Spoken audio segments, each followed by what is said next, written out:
On Friday, we finally got a look at the Prime Minister's many financial interests that he kept carefully hidden throughout the election and about which he told numerous falsehoods during that same campaign.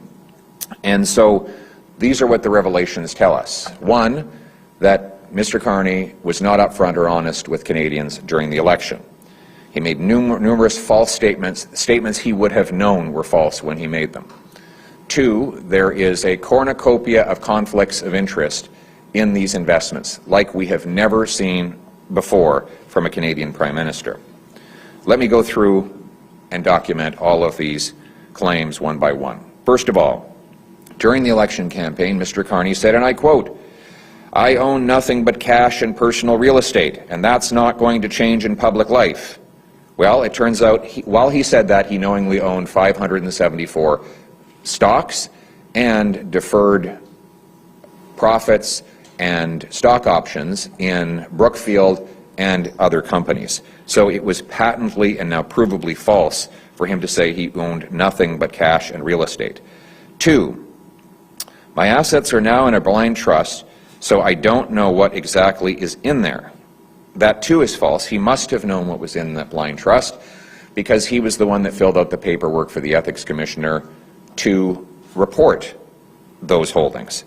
So he knew exactly what was in his blind trust, and he just did not want Canadians to know before they went to the polls. Finally, he said, and I quote, "I do not have a connection with Brookfield Asset Management." Well, it turns out that he has continuing stock options and deferred share units in Brookfield Asset Management.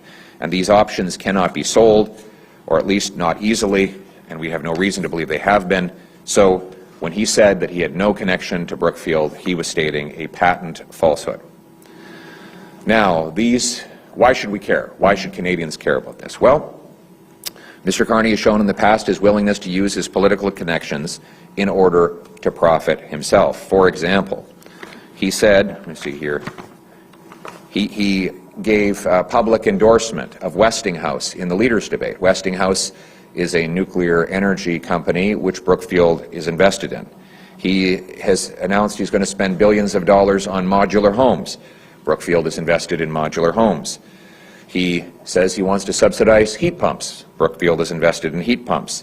He says that jet fuel, in the past he has said that he helped influence regulatory changes forcing aviation companies to buy certain kinds of jet fuel that one of his companies was invested in, so that air passengers have to pay more for their airline ticket to subsidize this specialty jet fuel that profits a company in which Mr. Carney had a financial interest.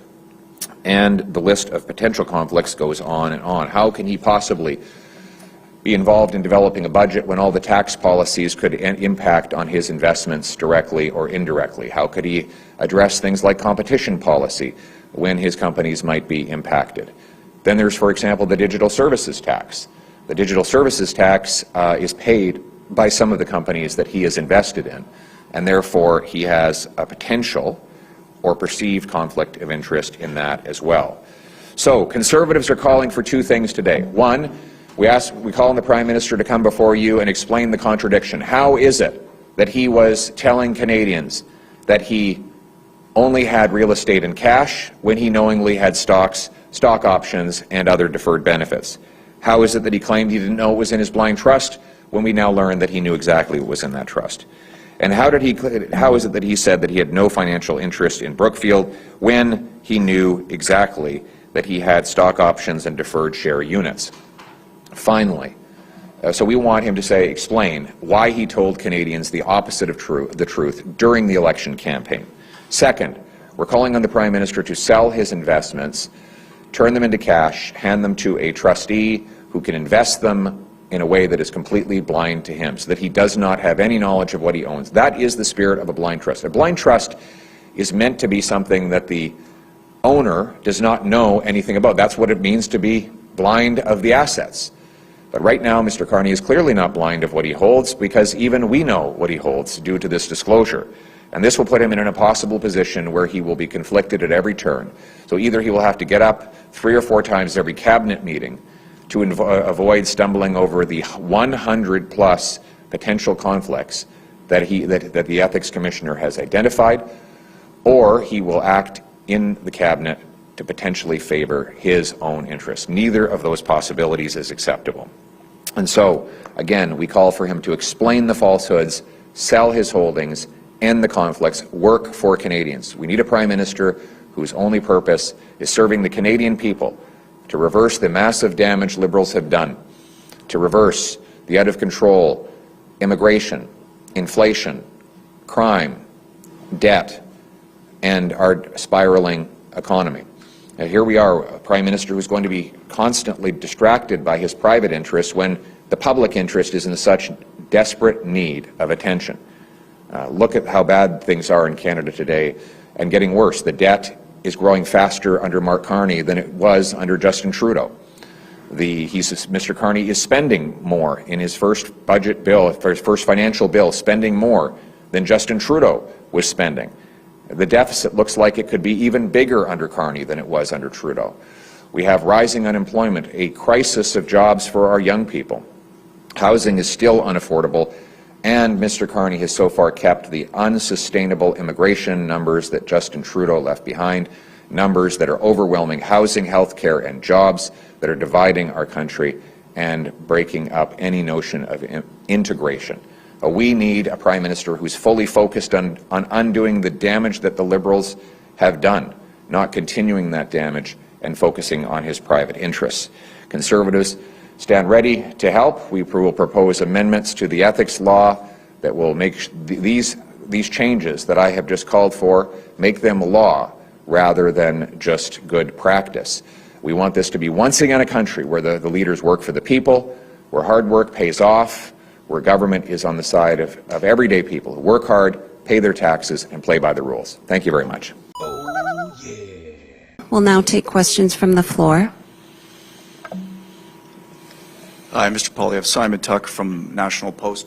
Hi, Simon. You've had some time since the election to contemplate and think things over. Any plans to do things differently, either in terms of your team or your approach, anything like that? Yeah, look, every election comes with lessons. We want to continue to work hard to reach out to people. We want people to know that, our mission remains the same. Our mission is to give people back control of their lives, to make this a country where anyone who works hard gets a good life, and that homes are affordable, our streets are safe, immigration works for Canada first. Those are going to be the things we focus on. At the same time, we have to ask how we can reach more people with that message. We know now, we ended up getting a tremendous result, 41% of the vote, an extra 2.5 million votes. But 41% might not be enough in the future. And so we have to ask, how can we expand even beyond that number and reach even more Canadians with our message? We need to present ourselves as a government of waiting. Yes, we'll do a great job of prosecuting as official opposition, but we also need to present ourselves as a government in waiting so that when the time comes, Canadians can feel confident in choosing us to lead the country forward. Thank you. Oh, yeah.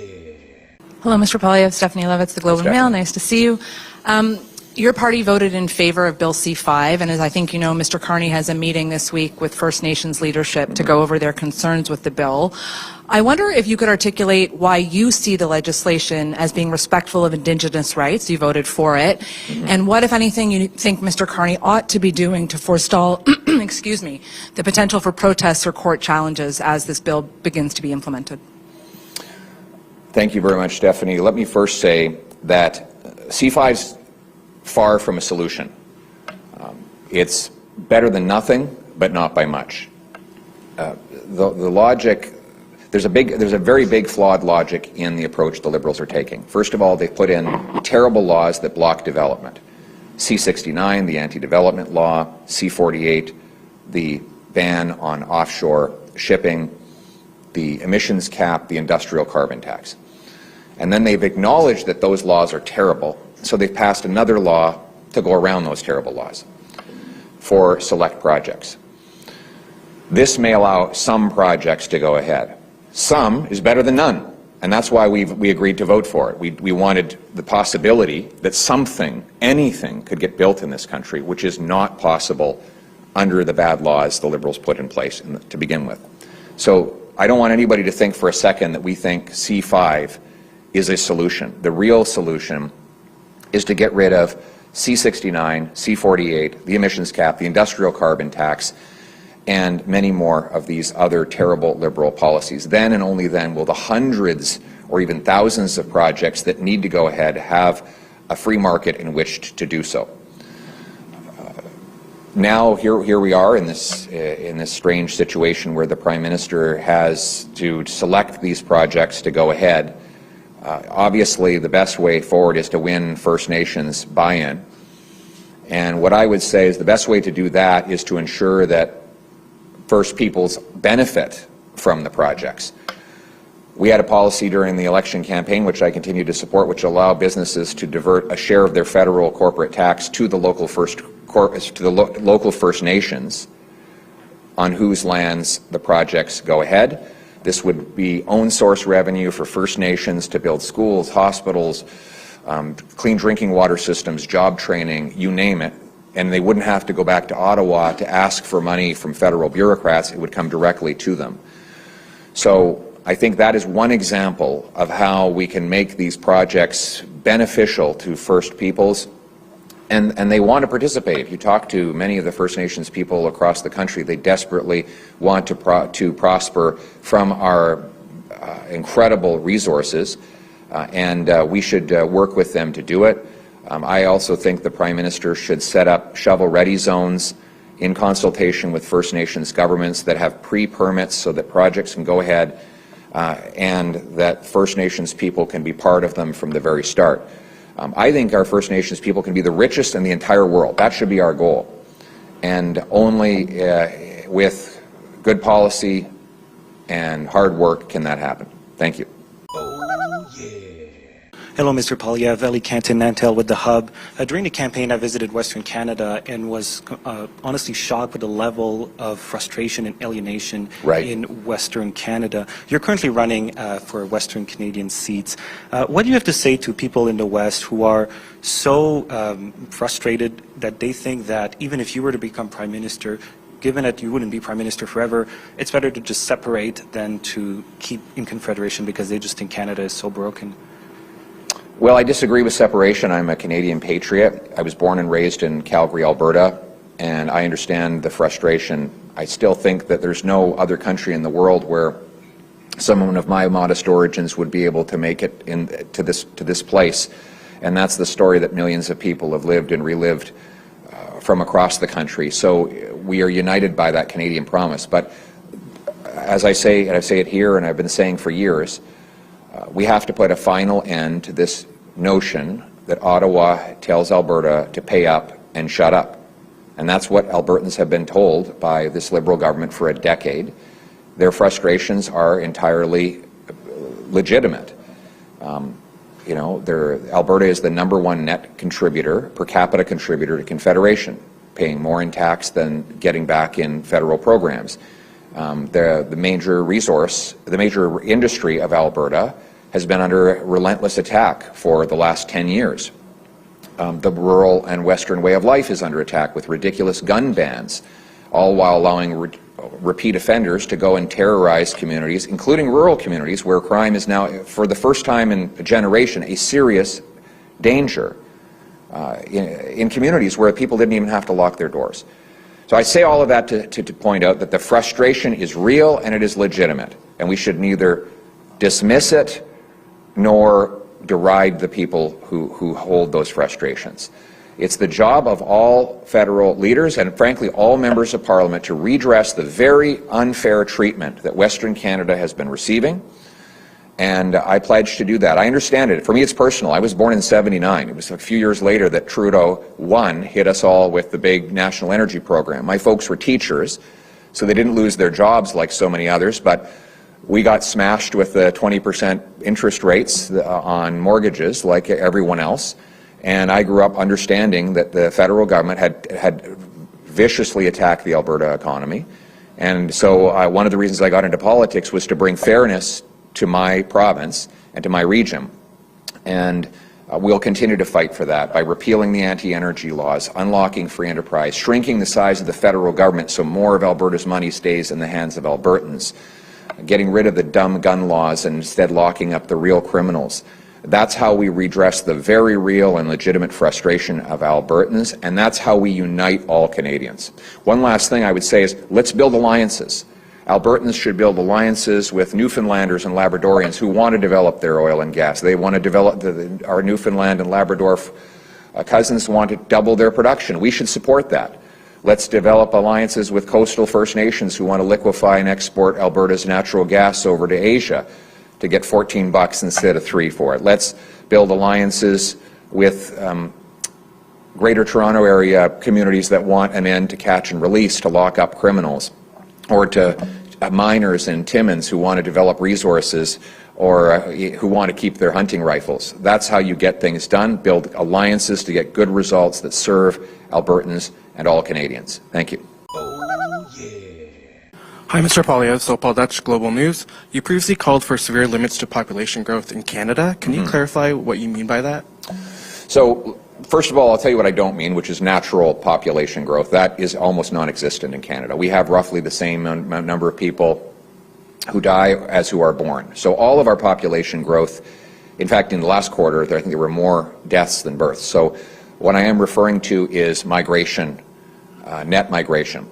We have millions of people whose permits will expire over the next couple of years, and many of them will leave. We need to ensure that more leave than come in over the next couple of years while we catch up. Well, housing, healthcare, and jobs can catch up. We've had population growth of roughly 1 million a year under the Liberals, while we barely build 200,000 homes. Our job market is stalled, and yet we're adding more people to the workforce. Our young people are facing generational highs in unemployment because the multinational corporations are giving jobs to low-wage temporary foreign workers and that ultimately leave our young people without opportunities. Our country is divided, and we're not able to integrate people at this pace. So in order to fix the problem, we've got to we need to put very hard caps on immigration levels. We need more people leaving than coming for the next couple of years, and we need so our country can actually catch up. Our immigration policy should invite the right people in the right numbers in a way that puts Canada and Canadians first. Thank you. That concludes today's press conference. Thank you. The comment you made in French about compromise. Oh, yeah.